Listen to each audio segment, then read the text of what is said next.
This is a Ford F650 Service Truck. It's made by First Gear, and it's in 1/34 scale. Service trucks, to me, I think they've gotten typically better over the years. There's been some decent ones that have been put out, but I think they keep getting just a little bit better and a little bit better with the finite details, and this is a really good example of that.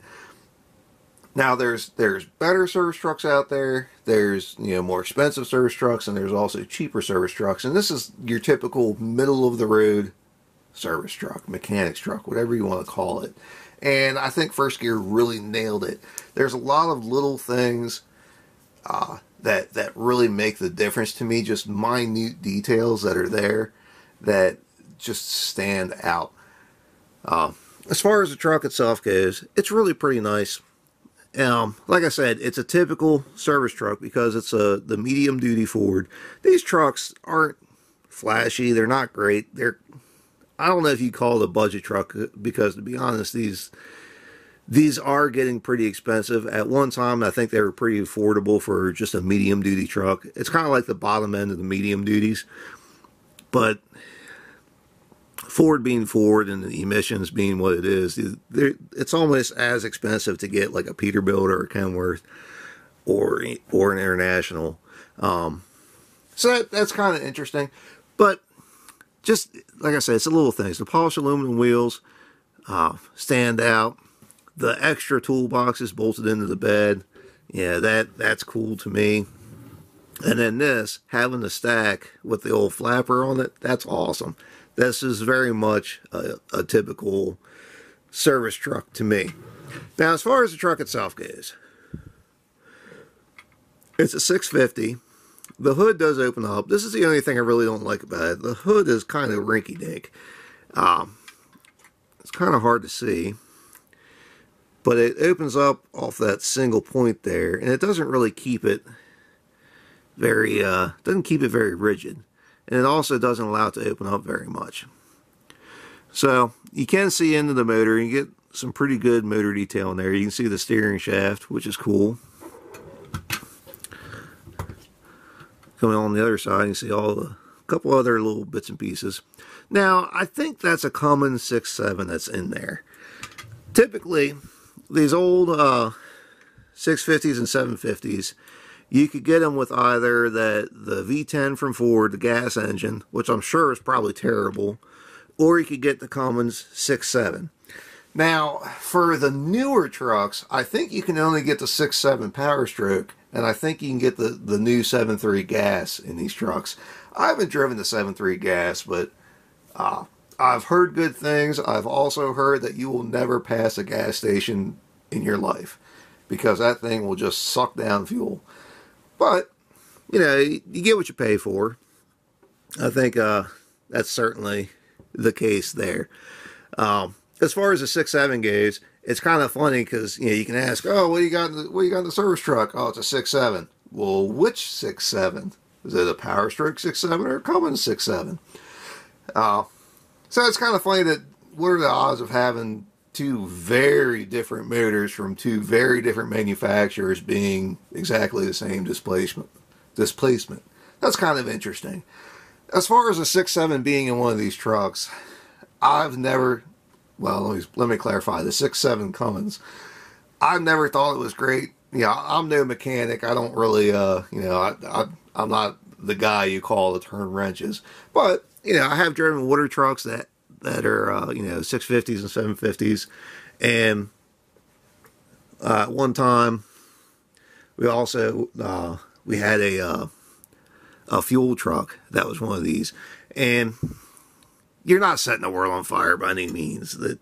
It'll get you from point A to point B. I was kind of astounded the difference between driving a Dodge, like a 1-ton Dodge with a 6.7 Cummins, and driving a 650 with the 6.7 Cummins, because it felt like that motor was dead. I mean, completely dead. Like there's no life to it at all. I don't know if Cummins turns it down when it's not in a Dodge or what it is, but I mean, it felt terrible.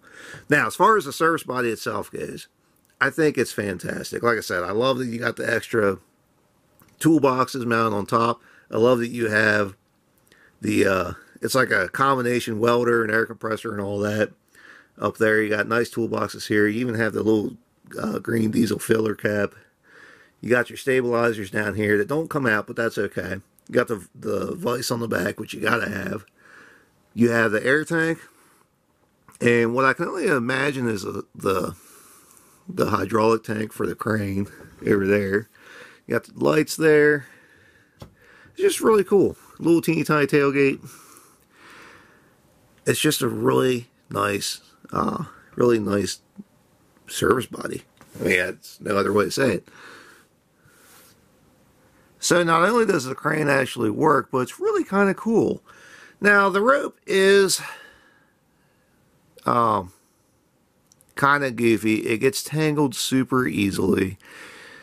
I'd imagine if you really want to fix that, if you get some of the high quality, the threaded fishing line, that will help. Like the Muskie Master, if you run that on your cranes, it, for whatever reason, it won't twist the lines as they hang, especially if you have a little bit of tension to them. That would certainly help out a lot. And I don't think it'd be hard to rethread that. But it is cool. You have two sections that telescope out. You have enough line here to go all the way down to the ground, which is really nice. This cylinder here is so stiff, it's unbelievable. I mean, it's ridiculous how stiff it is. But it does work, it does rotate. You can get some different angles out of it. And like I said, it's really cool. It's nice that it actually works.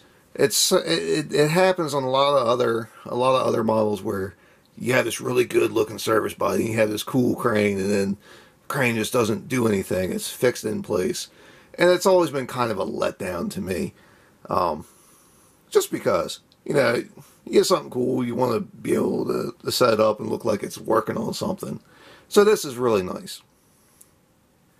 One other little detail about the crane that I really like is you have the little hook there that you can use to stow the block when you set the crane back in the rack. And that's pretty cool. I like that. That's a very accurate detail for this service body.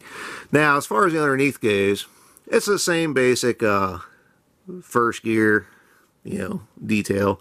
Between the drive shaft, which looks like a bit like a banana. I don't know if you can see that. That looks terrible. I don't know if that's from the packaging or what. But all that's there. The motor, the transmission, the exhaust, all that's there. It's kind of cool that you can see that some of the steering parts in here, the front axle doesn't steer, but it looks like they're threatening to start, which would be nice. It seems like such a simple thing, but it's actually one of the bigger drawbacks of all these 134 scale models. They've gotten to be so nice, but they don't steer. And I guess steering really doesn't matter overall, but it'd still be nice. Everybody else has steering axles. First gear could do it too. Anyway, that's about all I got for this. If you have any comments or questions, feel free to ask. I will try to get to everything as I can. If you'd like to see more of what we have, please subscribe to Maryland Construction Diecast. And thanks for watching.